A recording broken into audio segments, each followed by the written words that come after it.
Well, we got a couple of boxes in the mail that I believe are axe heads. Or at least one of them is.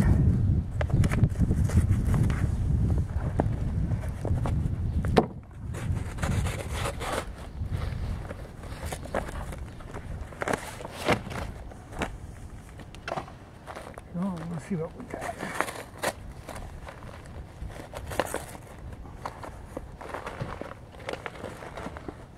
Yeah, I'm always kind of keeping my eye out for anything interesting turns up. If I can get a good deal on it.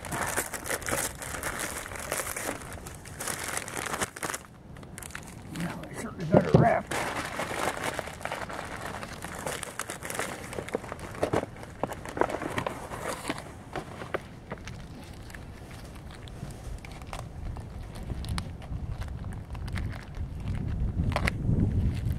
So just did a little cleaning on them. Usually what I'm buying is rusty stuff. But I think a lot of times people put a little effort into them, thinking they'll get a better price. Well, Collins, old Collins, but actually in very nice shape. Nice nail assembly up there.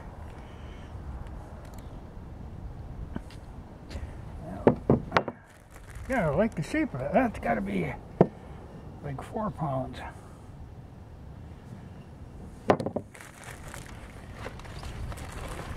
But I like that it's got these cheeks back here.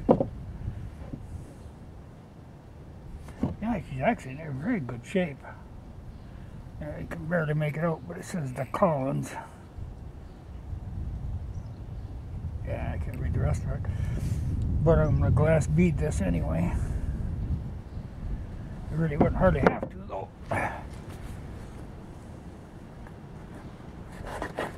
But there's one thing that I've noticed with the glass beater. It'll tell me things about them, about the metal.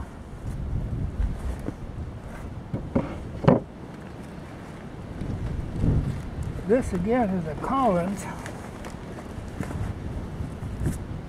but this is the one I was really interested in.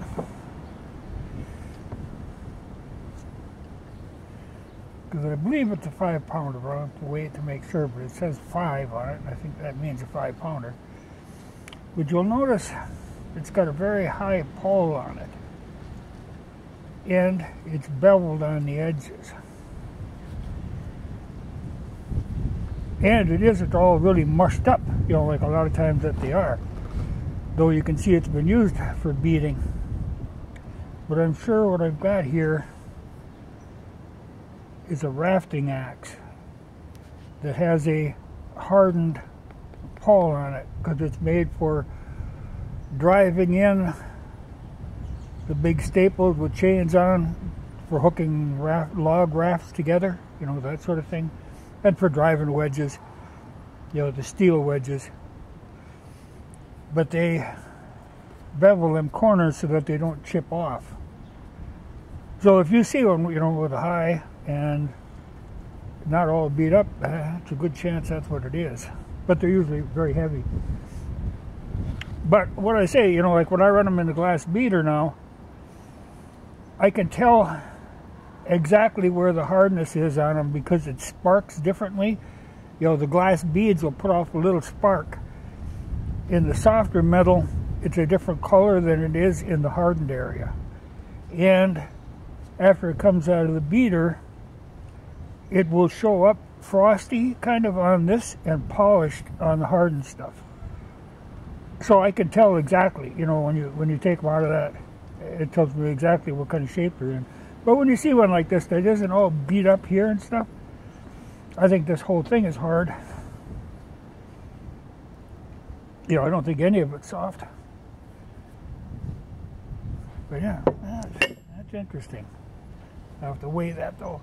But I was going to show you, okay, this is the Husqvarna splitting maul, the big one, is actually got a hardened top on it too. This, you can actually drive this with a sledgehammer.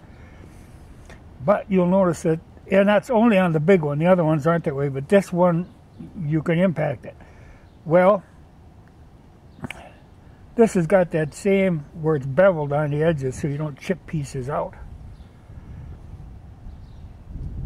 I've never actually used that, but you could use it for even driving wedges, you know, when you're splitting wood. But that's what that's designed for. And I think this is the same way. This would actually be a fairly good axe for splitting wood. You know, she's got quite a flair to her. And she's got the heft. But when you compare it to regular 3.5 pound, you know, there's a lot more axe.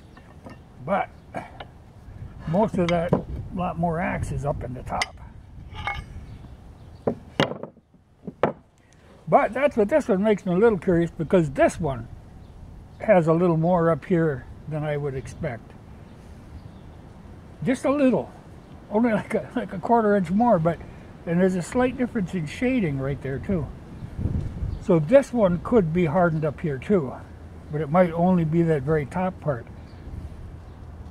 Whereas this one, I got the feeling this is high carbon all the way through. But I'll glass beat them, and that'll tell me. But it's always interesting. This might be a really nice axe though. I just like it. It's got nice lines to her. But for certain instances, when you really want the heft, this is the one. I prefer actually a lighter axe, but for some things you really do want that extra weight. And the fact, you know, I won't be driving steel wedges with it, but for driving, I do a lot where I'm driving wooden pins in things. You know, the big 1-inch hardwood pins. Well, this might work good for that too.